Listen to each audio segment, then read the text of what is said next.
Setting boundaries with your family is not selfish. Did you hear me? Somebody watching this right now is carrying so much guilt that it is starting to show up in your body. You've been waking up with a knot in your stomach before you can even check your phone. You have been dreading holidays, family gatherings. You're rehearsing conversations in your head at 2 a.m. in the morning. And the whole time there is a part of you that keeps asking, am I wrong for this? You are not wrong, but you were trained to feel like you are. That guilt that you feel, that's not proof or confirmation that you're being selfish. It's proof that you were taught to abandon yourself in order to keep the peace. Today, we're going to talk about why and what to do about it. Before we get into that, I'm Renisha, and if nobody has checked on you today, that's exactly why I'm here. As a woman who has survived a toxic mother, abuse in the church, and rejection, I help women heal the wounds they were supposed to keep secret. I'm not a licensed therapist. I don't have a couch and a clipboard. Well, I have a couch. I wish it was pink, but y'all get what I mean. What I have is the testimony of being the woman who had to set those boundaries. I've felt the guilt. I've cried in the parking lot before walking into the church. And I came out on the other side. So, if this is your first time here, I want you to know that this is a safe space. But I am not going to comfort you into staying stuck. I may say some things that hurt a little bit. You may feel triggered. I'm going to say it in love. And I promise, even if I trigger you, I can help you heal. Now let's get into it. First, we need to call this what it is. What we're dealing with when it comes to family and boundaries and all of this guilt, it usually traces back to what we call the mother wound, the father wound, or the caregiver wound, whoever raised you. Here's what this means in plain language. You felt like your feelings didn't matter when you were growing up. You were responsible for the emotional state of the adult who was supposed to be responsible for you. You had to earn love. You had to perform in order to stay safe. And somewhere in the middle of all that, you learned that your needs were an inconvenience. And I know a lot of us have said, this is a part of my personality. This is just who I am. No, baby, it is a wound. And here's what makes it complicated. The person who caused the wound is often still in your life, still calling, still commenting at family dinners, still making you feel 5 years old in a 40-year-old body. And some of you know exactly what I'm talking about.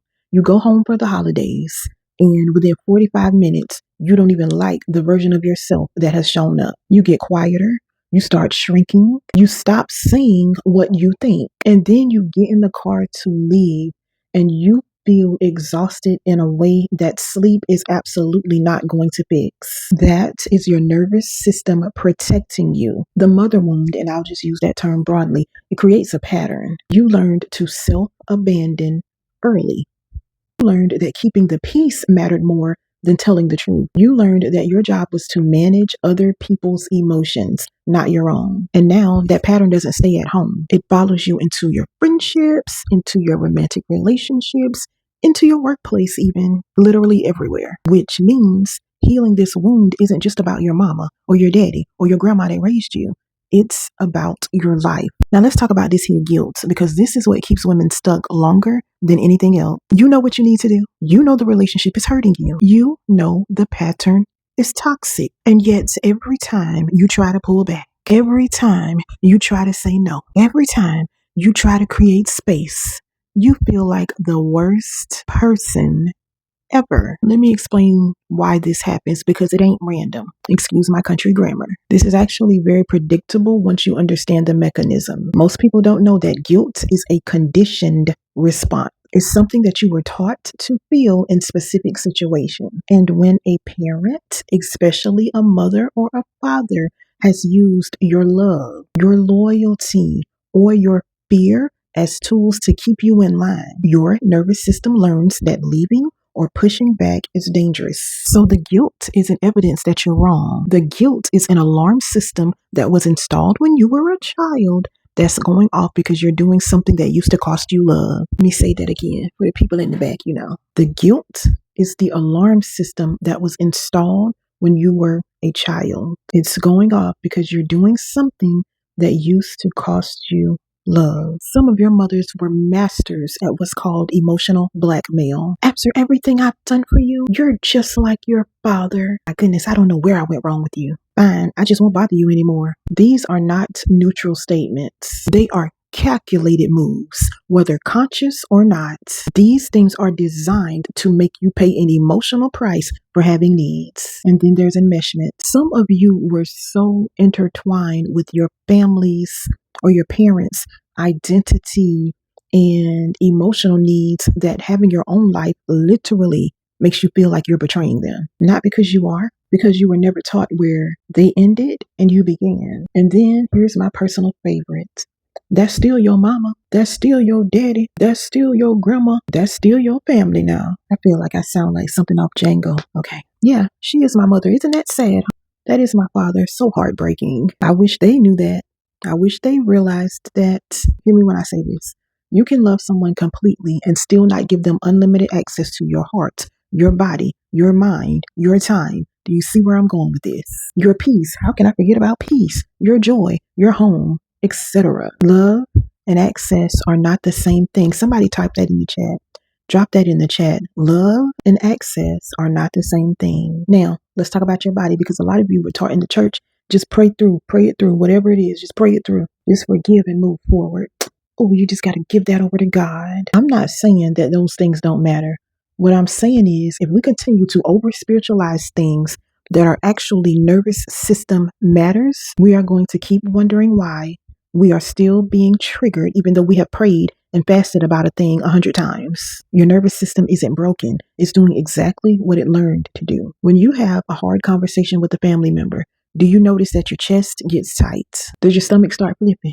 Do you get the bubble guts? Do you start over explaining yourself even though you've done nothing wrong? I used to be a chronic over explainer. Do you go blank? Like the words just leave you. You don't even know your ABCs anymore. Or maybe you get really small and quiet. Some of you get really reactive and you just explode out of nowhere. Crash out. It just depends on the day. This isn't just you being dramatic. This is your atomic nervous system running a protection response that it has practiced for years, in some cases maybe decades. The freeze, the fawn, the people-pleasing response, the fight, the flight. Your body knows this playbook by heart because this is what kept you safe. Here's what I need you to understand, baby.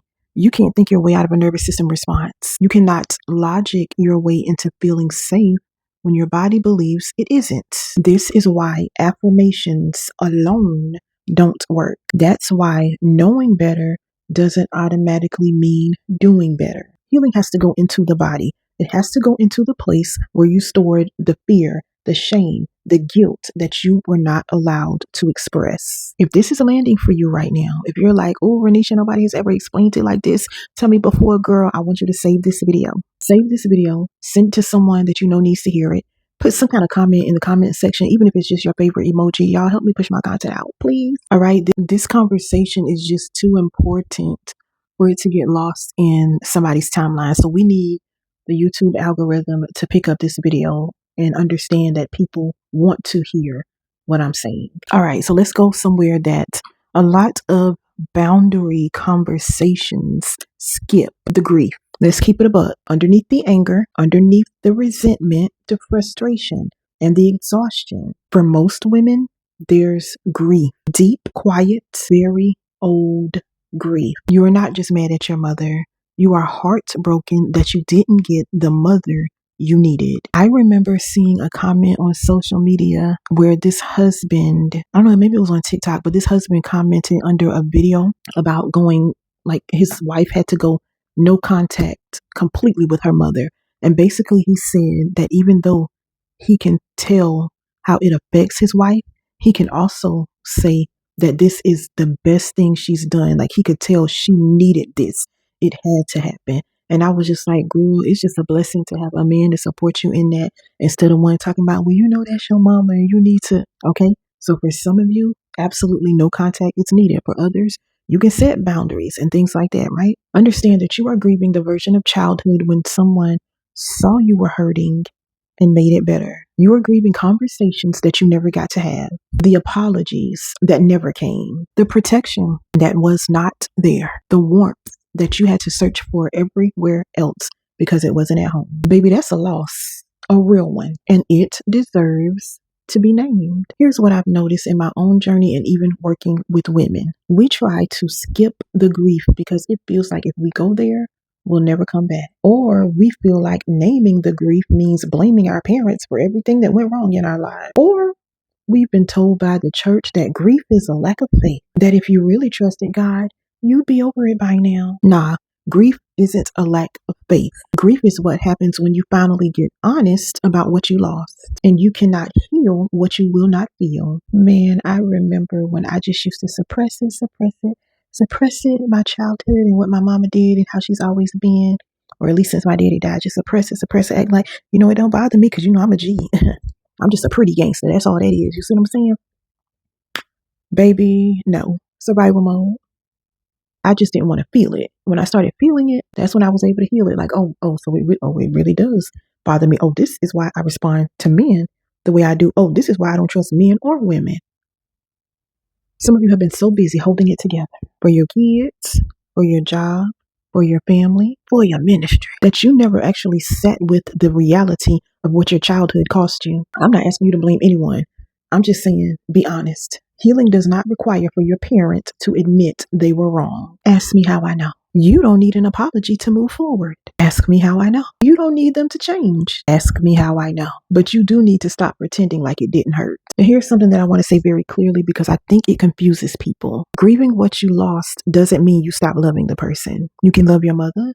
You can love your father and still grieve the relationship you wish you had. You can have compassion for where they came from and still acknowledge the damage. Both things can be true at the same time. She was probably someone's wounded child too. He was probably someone's wounded child too. But that doesn't make what happened okay.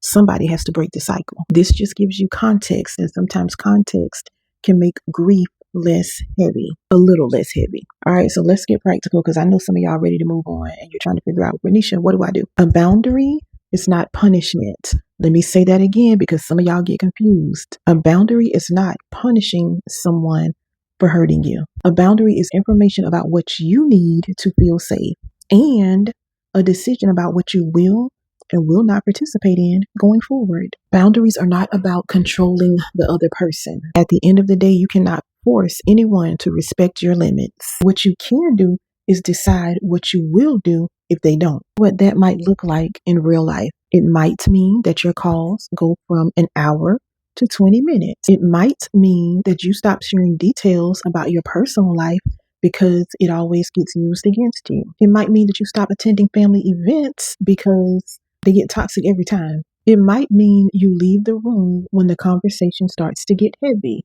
It might mean you change your number and don't give it to any of your family members. It might mean low contact, meaning you have a relationship still, but it's controlled. Shorter, more surface level, and less frequent. And for some of you, not everyone, but some, it might mean a season or permanent no contact. So it doesn't necessarily mean forever, just right now, because you can't heal in the same environment that broke you. I believe you can start your healing, but there are levels to this. At some point, you're going to have to create enough space to hear yourself think. And yes, the family might have something to say about it. Who cares? Do they have your number? They probably can't contact you anyway. Block them on social media. They probably gonna call you selfish. They're probably gonna say that you've changed. They might pull in the aunts and the cousins and the family mafia to try to come against you and all the things. That is called a boundary violation. It's also called emotional manipulation. And that is just evidence that you made the right call. When I tell you the older I get, the more I understand why certain people just disappear. When it comes to their family, they just move away, never to be heard from again. I get it. When you set a healthy limit and someone responds with punishment instead of understanding, that tells you everything you need to know, Bookie. And again, it is proof that you needed the boundary in the first place. Now, I do want to acknowledge there's a difference between setting a boundary for your healing and cutting people off through avoidance. Baby, they ain't the same thing. Sometimes we call it a boundary when it's really conflict avoidance. Real boundary work is going to require you to do the inner work, not just about getting away from the person. It's about getting to the root of why it even affects you a certain way. You understand? So this is why the nervous system piece matters. This is why the grief work matters. The boundary is the container, but the healing happens on the inside of you. So let me close with this. You are not selfish for protecting the parts of you that had to survive. Say that to yourself. Seriously, wherever you are right now. I need you to say that out loud. I am not selfish for protecting the part of me that had to survive. Because that little girl who learned to stay small in order to keep the peace, she deserved someone who protected her. And now that you're an adult, you get to be that person for her. Setting limits with your family doesn't mean you don't love them. It means you finally love yourself enough to stop participating in your own destruction. That is not cruelty. That is maturity, and that is healing. Now, knowing this is not the same as doing this. I feel like my lash is like stuck. Okay. I can tell you all day that you have permission to protect yourself, and you can nod and you can agree in the moment. And then you go back to the same patterns the next time your phone rings. That's because the pattern lives in your nervous system, not in your head. You can't just know your way out of it. Okay. You can't just know your way out of it. That's why I created Bloom. Bloom. Right. So Bloom is my coaching program for women. My bad, y'all. It's my coaching program for women who are done surviving and they're ready to actually live. We go into the nervous system. We go into the wounds. We do the deliverance work and we do the inner healing work. I walk you through it practically week by week. If you are watching this and you just feel like this video is too on the nose, you feel called out, like, how does she know my business like this? That's not an accident, okay? I want to invite you to look into Bloom. The link is in the description. Come see what it's all about and come see if it's for you. And if you're not ready for that yet, first of all, I hope you're not procrastinating. Don't get me started. If you're not ready for that yet, fine. Grab my free audio. It is not your faith, it's your nervous system. That's also in the description. I would recommend the Clarity Reset if you're not ready for Bloom yet. But again, don't procrastinate just to procrastinate. I had someone hit me up recently. I'm not even going to do that. Just know procrastination will cost you. Okay? I want you to do one thing after watching this video. Just one. Think about the one boundary you know you need, but you've been putting it off. That conversation you've been dreading. That situation that you keep saying you're going to do something about. You don't have to do it today, but I want you to name it. Write it down. Say it out loud. Because the moment you name it, it stops having power over you. That's where your healing starts. I'll see you in the next video. And remember, if nobody checked on you today, I did.